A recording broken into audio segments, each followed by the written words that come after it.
Most people picture Rome's fall as a dramatic scene. Barbarians crashing through the gates, generals betraying their emperors, legions bleeding out in distant frontiers. That version makes for great cinema. It's also incomplete. Empires don't just get conquered, they get tired, they get broke. And the thing that broke Rome wasn't any army. It was a coin. For centuries, the Silver Denarius was the heartbeat of Roman commerce. Minted around 211 BC, it was nearly pure silver.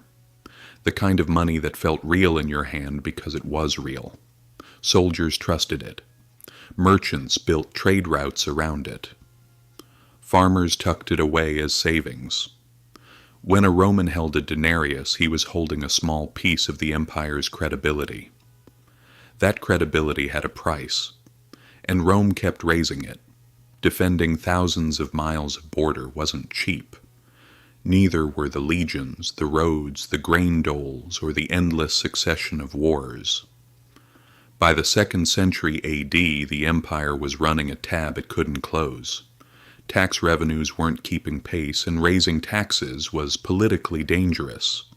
So, the emperors found a quieter solution. They started skimming. It began subtly. Shave a little silver here, mix in a little bronze there. Under Augustus, the denarius was roughly 95% silver. By Caracalla's reign in the early 3rd century, it had dropped to around 50%. By Gallienus, the coin was less than 5% silver. What had once been solid metal was now bronze with a thin silver wash that rubbed off in your palm. People noticed. Prices started climbing. Not because crops failed or trade dried up, but because everyone could see that the money wasn't worth what it used to be. A measure of wheat that once cost 1 denarius started costing 10, then 20, then more. Soldiers demanded raises to keep up. Merchants quietly stopped accepting imperial coins, reverting to barter or insisting on gold. The very currency that had unified the empire's economy was now tearing it apart, and the more confidence fell, the harder the emperors pushed, minting more coins, faster, cheaper, as if volume could compensate for lost trust. It couldn't. The whole thing cracked during what historians call the crisis of the 3rd century. Between 235 and 284 AD, Rome cycled through nearly 50 years of civil wars, plagues, invasions, and economic freefall. Emperors came and went, like seasons, some lasting only weeks before being killed by their own troops. Behind every political crisis was the same broken financial foundation. Taxes were collected in coins worth a fraction of their face value. Farmers walked off their land rather than pay. Long-distance trade, the nervous system of the Roman economy, quietly collapsed. Diocletian tried to fix it with brute force. In 301 AD, he issued the Edict on Maximum Prices, a sweeping price control covering more than 1,000 goods, with the death penalty for violations. It failed almost immediately. You can't legislate the value of money when the money itself is the problem. Black markets flourished. Official commerce dried up. Merchants simply disappeared rather than sell at a loss. Constantine eventually steadied things by introducing the gold solidus, a coin of consistent purity that would anchor the Eastern Empire for centuries. But by then, the Western Empire was already hollowed out. The armies couldn't be paid, the roads weren't maintained, the loyalty of border troops had been quietly auctioned off and then repossessed. When the barbarians came, they didn't break through a wall so much as walk through a door that had been rotting for generations. None of this stayed buried in ancient history. After World War I, Germany faced war reparations it couldn't pay and turned to the printing press to try.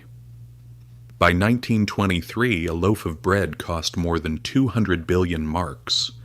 People brought wages home in wheelbarrows, not as a metaphor, but as a literal daily reality. Life savings vanished overnight. Those who had borrowed money saw their debts inflate away to nothing, while those who had saved lost everything. The economic devastation didn't just ruin wallets. It destroyed faith in institutions, created the conditions for radicalization, and helped pave the road to what came next. Zimbabwe repeated the pattern in the 2000s. By 2008, annual inflation had reached numbers that barely fit on a page. Prices doubling every day, store shelves emptying, the currency becoming useless before the ink dried. The country eventually abandoned its own money entirely. And then there's the version that's harder to see because it moves more slowly. In 1971, the United States ended the dollar's convertibility to gold. From that point, the dollar was backed by nothing except institutional confidence, the same thing that backed the late Roman denarius. Since then, the money supply has expanded, debts have compounded, and the purchasing power of that dollar has eroded steadily. A dollar from 1971 buys roughly what 16 cents buys today. The bills look identical. The mechanism is the same.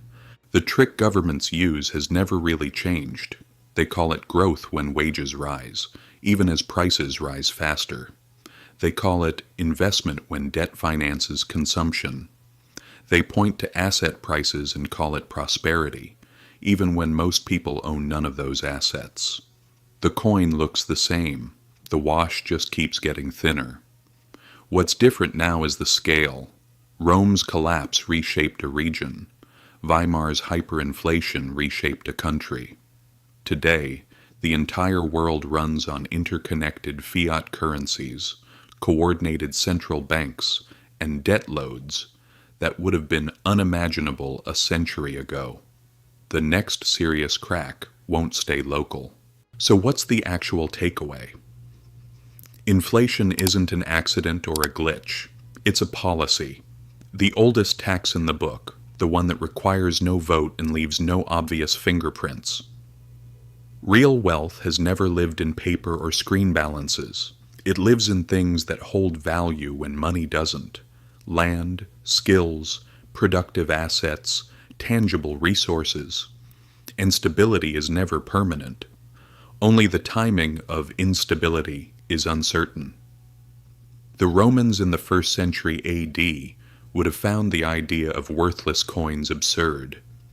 Germans in 1913 would have laughed at the wheelbarrow story. Zimbabweans in the 1980s were full of hope. Each of them was right, until they weren't. The barbarians make a better story, but the real killer was always in the treasury, shaving a little more silver off the coin, one emperor at a time, until there was nothing left to shave.